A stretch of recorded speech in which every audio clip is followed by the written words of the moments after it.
Episode 5, Whiteboard Podcasts. We're here as always with our producer, Tyler. And we have our guest on today, who's our most senior employee in regards to tenure here. Is that correct? That's correct. That's such a weird way to say what I just said. Senior employee. Anyways, Chris Stane is his name. We're going to talk about culture, whiteboards in particular, and then get into the importance of having a good culture across your entire organization for other companies. So let's get to it.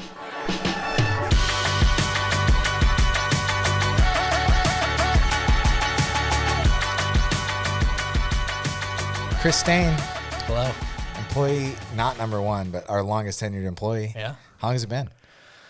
Just hit the 3-year mark last month. Nice, dude. So yeah, that's a big deal. Sweet. That's awesome. So Jen is the only one that's been here longer than you, which is Dallas's wife. Mm-hmm. So you've seen a lot of people come and go. I have. Over that. How many do you think we've gone through? I don't know. I mean, it sounds like a callous way to say that, but the reality is like that's really what I've seen is that the people that stay here that will put the logo first, like it's family. Yeah. And the people that come and go, I wish them well, but like the reason why they're not here is intentional, right? It's because we didn't want them around, not because they necessarily didn't do the work, because they didn't share the vision, right? Of what we want our culture to be like, where our company needs to go, stuff like that. So one of the cool things about you, and just to pay you some kudos, is like you've been extremely, I don't know if I want to say malleable, but open to doing whatever you can to help the company. Yeah. Right. You've had pretty much not every single role, but you've had a lot of roles here. Everyone. Yeah. Can a lot of them. Talk through those. Yeah. So I came on as a inside sales rep with the path to become a broker. Yeah.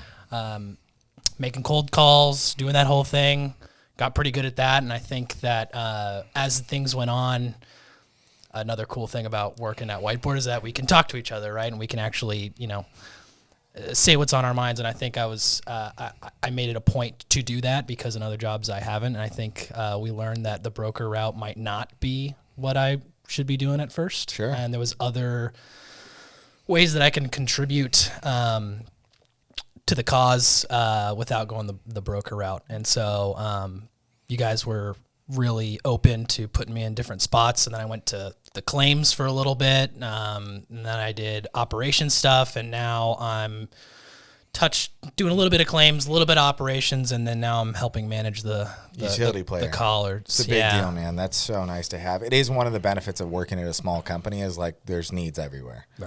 Right. No matter where, like every single one of our departments, while we think we're adequately staffed, like we have large plans. Yeah. And to put those plans into place require a great deal of work. So to be able to plug and play with folks like you is mega valuable. Appreciate that. It's huge, man. So I think I want to touch on culture. So I always say this regarding claims, and this is what I go into every single prospect meeting or clients, like, hey, culture is number one.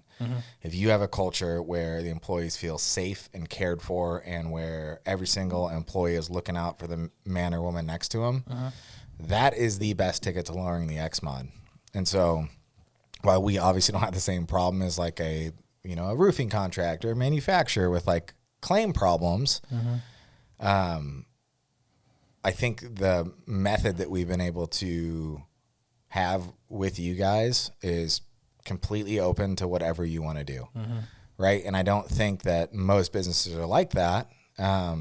A, and B, I don't know if every single employee always has aspirations beyond what they're doing, which is very hard to talk someone into that and say, hey, shouldn't you go for management? Nah, I'm good here, right? That kind of personality, it always confuses me. However, I totally understand. Like one of our ex-employees, we tried to get him back and we offered him way more money. And he said something to me. He's like, I'm so happy where I'm at right now. Like, I don't need anything else. Like I'm with my wife, I have my kids, we're doing perfect, like 10 out of 10. I don't want to change a thing. And it wasn't because he was worried about coming back over, but he was legitimately just satisfied where I'm at. And like that, God bless him, man. Like I love hearing that. But I don't know if every company like necessarily can take the time to invest in every single employee and say like, what are you really trying to do? Where are you really trying to go? And how can we be a mechanism to get you there? Right? There's a thing, I think Gary Vee says that. He says, your employees don't work for you, you work for employees. Yeah. And I think that is the best way to describe on how we try to operate with everybody is like, if you can help us get to our goals, great. If we can help you get to yours in conjunction with that, like that's perfect. Right. And so that's always what it is, man. It's how do we get you where you want to go, and can we be a mechanism to get there? And I think with a growing company, like there's no reason to ever leave. And obviously if you have something better, like talk to us about it. But the whole idea is like, wherever you want to get to, if we can be part of that story, that kind of culture to me is like, that's the most rewarding thing. Like seeing you and some of the other younger guys like grow up in this is so awesome, because I really do feel like you guys feel comfortable here to bring up pretty much anything. Absolutely. And obviously if you don't feel comfortable, you wouldn't bring it up to me right now. But the point is I can confidently say that you guys are all very open to having any of those discussions and going through that. But in regards to the claims, you've probably seen this when you were dealing with claims and different, prospects and clients who have a different way that they look at their employees, right? Oh, yeah. Talk to me a little about what that would be. And maybe they give you some more context before I just say that. Yeah. So it's those folks that the owners have been burned countless times, and they've been doing it for 40 years, and then they run up against like another issue, and that person does not get the benefit of the doubt. But you continue to perpetuate that kind of culture, it bleeds into your management team. So I'm sure you've talked to some owners that are a little salty. Yeah. And that's something I go over during onboarding, like the stuff that we do with managing of injuries and all that. It starts with the management to get everybody on board with that. And they need to be able to explain that it's a plus for the work comp and how much that costs, but it also, we're also getting employees treatment quicker than they normally would, which I think sometimes it's hard for employees to understand that. But I think that we do a good job of training at least the management staff to get on board. And then from there, it just kind of trickles down, which is kind of how it is in Whiteboard. You know, if the employees can look at the managers and the managers can set an example for the employees, like why would there be a disconnect? Yeah, there's always going to be good stuff happening there. So that's awesome. So let's talk about Whiteboard's culture a little bit. Okay. So I think we've been in business now for, it'll be technically 6 years, roughly around August. And it started out just Jeff, Dallas, and I, and then we hired Nikolai. And then after that, we've grown, I think, up to like 18 employees. We're back down a little bit, and we've gone all over. But I do think with the team that we have right now, like we can scale much faster and much more efficiently. Everyone's on board. Everybody's on board. Right. And that's the culture thing that I'm talking about, is like, I really do think it does take a long time. I had this stupid thing that I was like, right when we first started our company, I said, we never want to lose a client and we never want to lose an employee. Sounds good. Right. Yeah. Right. And you're like, all right. The reality is like, that's a dumb way to operate. And Dallas said that to me. Is like, spot on, man. Because some people like will, during an interview process, be like, hey, this is how we operate. And they'll look at you and say, yeah, I want to operate that way too. And then it just does not happen, you know? And those are the things like, well, when someone's not willing to buy in, like, it doesn't work. Have you read Principles by Ray Dalio? I'm reading it right now, actually. Oh, nice. Yeah. Has he talked about like the turnover that's there? He might have touched on it. I got past the first, there's 3 sections. I got past the first. I don't know if they're going into more of it after, but I think they might. So he talks about like they have a ton of turnover at the company, and this is the most successful hedge firm of all time, and he practices radical honesty. And people like the idea of that because no one wants to get deceived or lied to or manipulated or anything like that. So when someone says, oh, we practice radical honesty here, like, oh, I can buy into that. Well, maybe what that actually means is you take an extreme amount of responsibility and understand the person across from you isn't saying what they're saying to hurt you or manipulate you or anything like that. But it's like, here's a reality of what's going on. If you're comfortable with that, like, you can course correct. If you're not comfortable with that, like, maybe this isn't a spot for you. And I do think that that's where I feel now is like, if you're not on board, like, God bless you doing what you do, but like, you don't have a place here. Companies are smaller, even up to like 50 employees, like, you just can't hide. And a lot of employees just come in, take a paycheck, looking to hide. And those are the type of folks that like a small business cannot afford. Yeah. You know? That was something like you guys said that, we're looking for the right people. Like that was said on my interview. Yeah. And I don't think I really understood it at first. And then the more I saw people come in and saw people work out and not work out, it means more. Yeah. And I try to preach that because I go to, college fairs to recruit new sales people. Yeah. And I always say that, but I don't know if they really understand that. And I don't think you can't, right? You say, we're looking for the right people. Oh, you are? Mm-hmm. Fucking everybody like, yep, is. I'm Yeah, the right person. Yeah. Exactly. Or like every company is always looking for the right people. Mm-hmm. And that's like one great employee is worth 5 bad ones, in my opinion. And the alternative is also true. I really do think one bad employee can spoil the work of 3 people. Mm-hmm.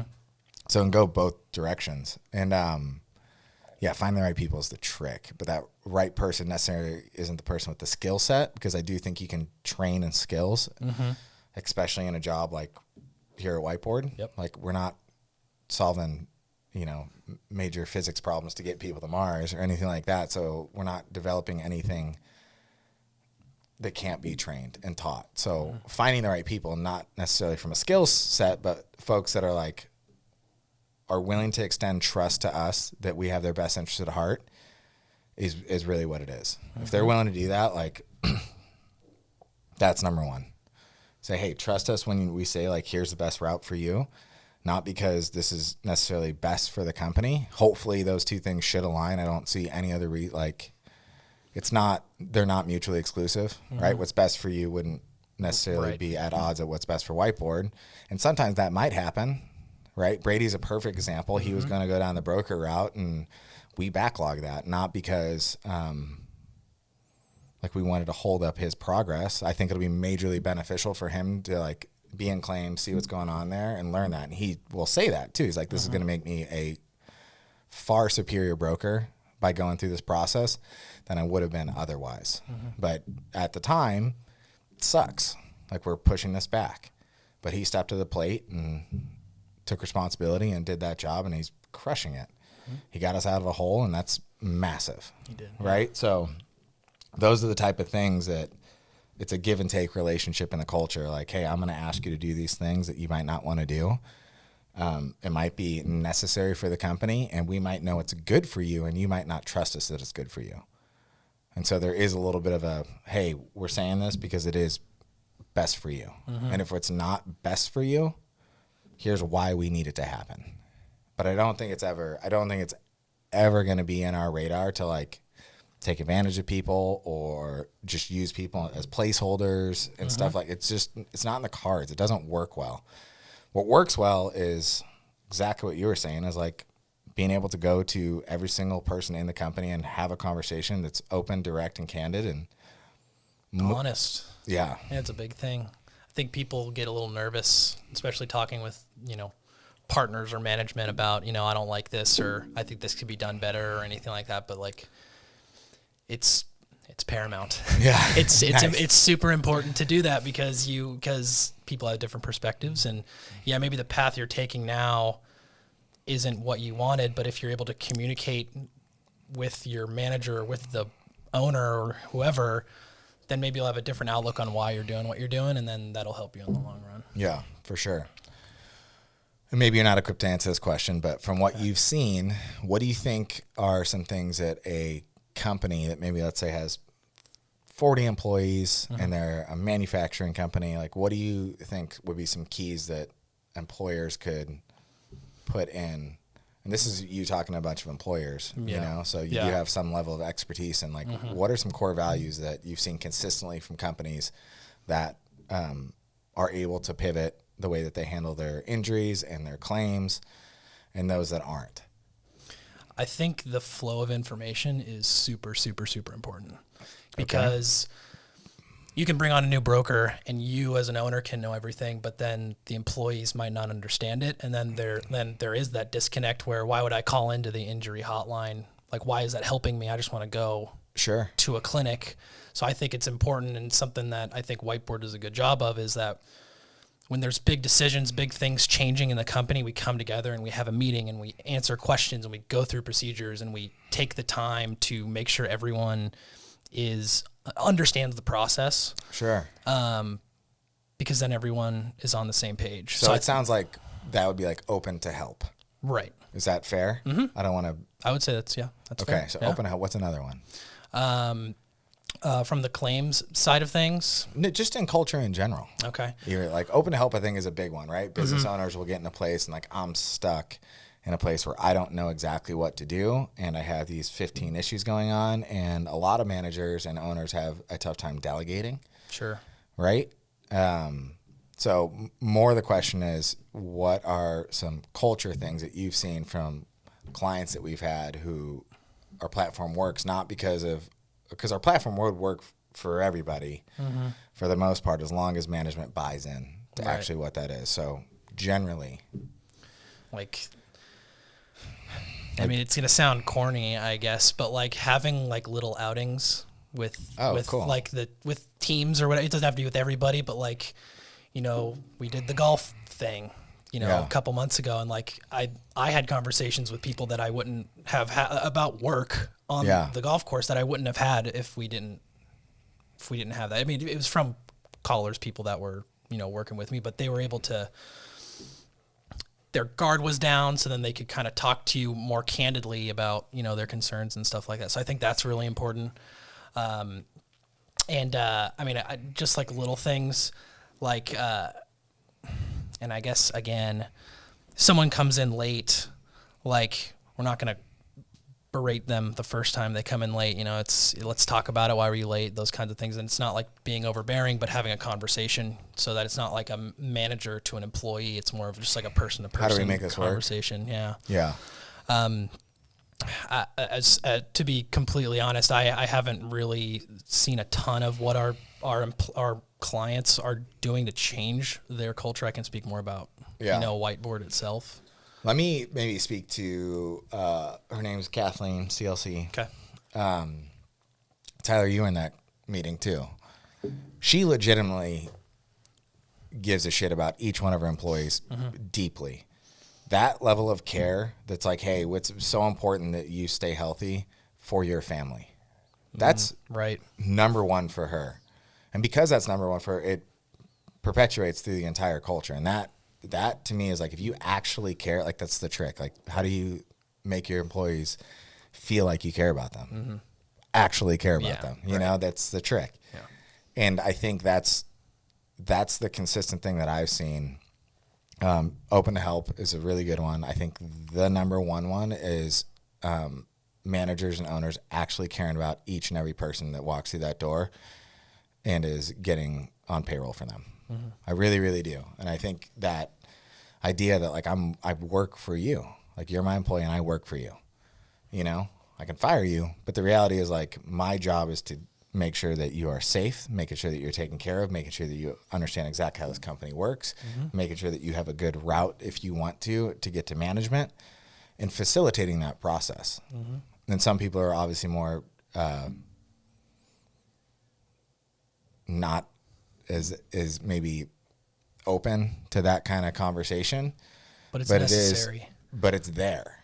And everybody knows that it's there. And it's very necessary. Like if you want to, you know, work with a company that actually has that culture, you also have to care, right? And if you don't, like, not only will the manager see that and the owner see that, but the other employees.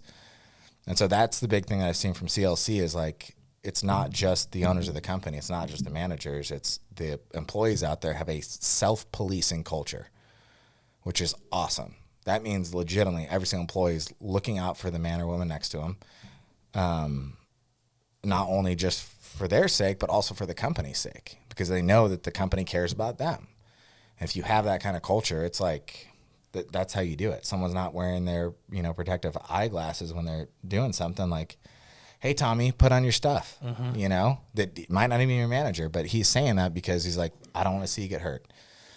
I think that's a big one. I would say that actually caring is like, if you can do that, you're money for a very, very long time. And it's obviously as your company gets bigger, your bandwidth as an owner, like you can't know intimately 200 employees, you know, but you can know a lot of them. You can really take the time to learn your managers, learn like production line, who's on there. And if you do that, man, people love coming to work.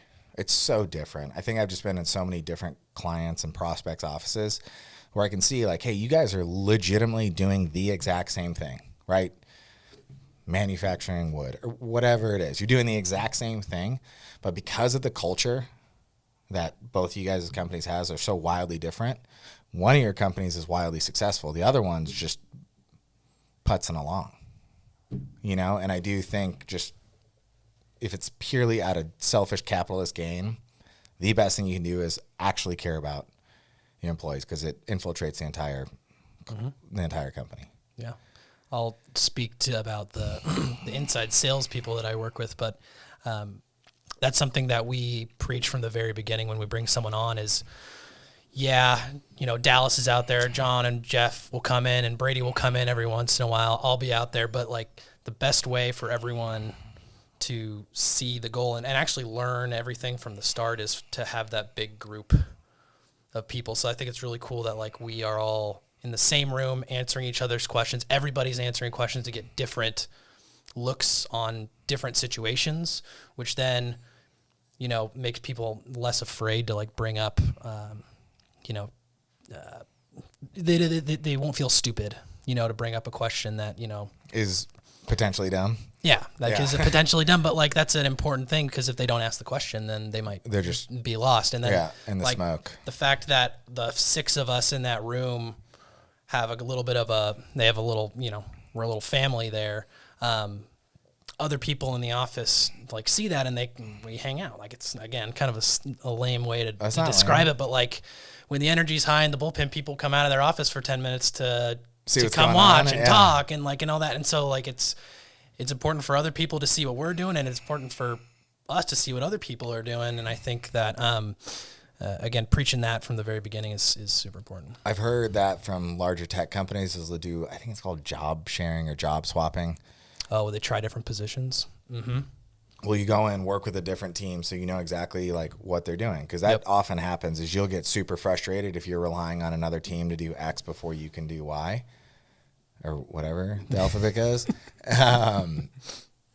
And if you know how that whole operation works, or at least have a better understanding of it, you can have more patience. You can say, how can I help assist? I see that you're stuck at part C of this 10-part process. Mm-hmm. Can I help facilitate? Can I jump in? Do you need any more information, et cetera? All that kind of stuff. So I do think the fact that everybody knows what everybody's doing for the most part is huge. I agree. Yeah. I agree.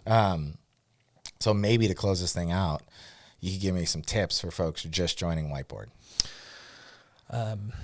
One thing that I was told when I first came on, and I guess it's started to mean more as I've come along, it's what you put in, you get out. If you put the time in and you actually grind, you're gonna see movement in the right direction. And then if you grind, and if that direction maybe isn't the direction you want to go in, because you've been working hard, we'd be open to maybe putting you in another spot. Yeah. Another thing I want to say to new people coming into Whiteboard is that it's not easy. But it's for damn sure, son. With the team around you, it makes it easier. Yeah. Also, again, the flow of information, like be open with us, be open with the whole team, because that's the only way that we're going to mesh. Yeah. I'm a big sap. I love talking about feelings and stuff like that. So I think that's kind of why I like it, but like it's super important. I think it's undervalued. Having a good relationship with everybody in the company. So just be open and be open to kicking some ass, I guess. Yeah. That's really what it is. Sweet, dude. Well, thank you. I really appreciate everything you do, man. I'm super happy you came on the podcast. And that's it, boys. Episode 5 in the books. Have a good weekend.